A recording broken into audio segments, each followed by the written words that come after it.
నమస్తే, welcome to dot news. నేను అనుష. మూడు పార్టీలు జత కలిస్తే చాలు విజయం వరించినట్లే. ఇదంతా 5 నెలల ముందు వరకు ఉన్న మాట. ప్రజల మనస్సులోనూ ఇదే అభిప్రాయం ఉందని రాజకీయ విశ్లేషణలు వచ్చాయి. ఇప్పుడు సీన్ మారిందా? తెలుగుదేశం పార్టీ అంతర్గత నివేదికలలోనే కూటమి విఫల యత్నమని తేలిందా? తెలుగుదేశం రాజకీయ సలహాదారు రాబిన్ శర్మ లేటెస్ట్గా ఇచ్చిన నివేదిక చంద్రబాబును కంగారు పెడుతోందని ఆ పార్టీ నేతలే అంతర్గతంగా మాట్లాడుకుంటున్నారు.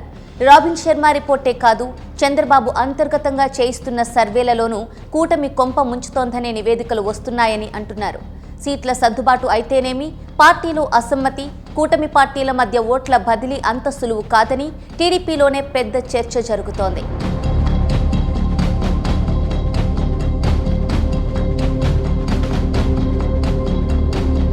తెలుగుదేశంతో జనసేన పొత్తు ముందుగానే ఖరారైంది.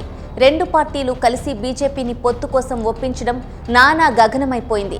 బీజేపీ ఎన్డీఏలోకి తెలుగుదేశం పార్టీని అయిష్టంగానే ఆహ్వానించిందని అందరికీ తెలిసిందే. ఏపీలో బీజేపీ శ్రేణులకు పొత్తు సుతారాము ఇష్టం లేదు. ఏపీ బీజేపీలో చంద్రబాబును ప్రేమించే ఒక్క వర్గమే పొత్తును ఎంజాయ్ చేస్తోంటే, అసలైన బీజేపీ శ్రేణులు మాత్రం ఎన్నికలకే సంబంధం లేనట్లు వ్యవహరిస్తున్నారు.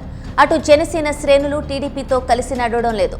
నాయకులు కలిసి తిరుగుతున్నా క్రింది స్థాయి కార్యకర్తలలో మాత్రం ఐక్యత కరువవుతోంది. ఈ పరిణామాల నడుమ మూడు పార్టీల మధ్య ఓట్ల బదిలీ కష్టమనే పరిస్థితి వచ్చింది. అయినా తెలుగుదేశం శ్రేణులు మిగిలిన రెండు పార్టీలను పట్టించుకోకుండా తామే అంతా అన్న చందంగా వ్యవహరించడం పొత్తు ధర్మానికి తూట్లు పొడుస్తోంది. అంతేకాకుండా జనసేన పోటీలో ఉండే 21 అసెంబ్లీ సీట్లు, బీజేపీ పోటీ చేస్తున్న 10 అసెంబ్లీ స్థానాలలో మొత్తం 5 సీట్లు కూడా గెలవలేరన్న సర్వేల అంచనాలు చంద్రబాబును మరింత కలవరానికి గురిచేస్తున్నట్టు చెబుతున్నారు. సీట్ల సర్దుబాటు తర్వాత పార్టీలో ఎక్కడికక్కడ వెల్లువెత్తిన అసమ్మతితో సొంత పార్టీ నేతల్నే నియంత్రించలేని పరిస్థితి రావడంతో టీడీపీ అధినేత సతమతమవుతున్నారు. ఏదైనా కూటమి కట్టకముందు ఒక లెక్క, కూటమి తరువాత ఒక లెక్క చందంగా పార్టీ శ్రేణుల మధ్య ఐక్యత కోసం చంద్రబాబు ప్రయత్నిస్తున్నారు.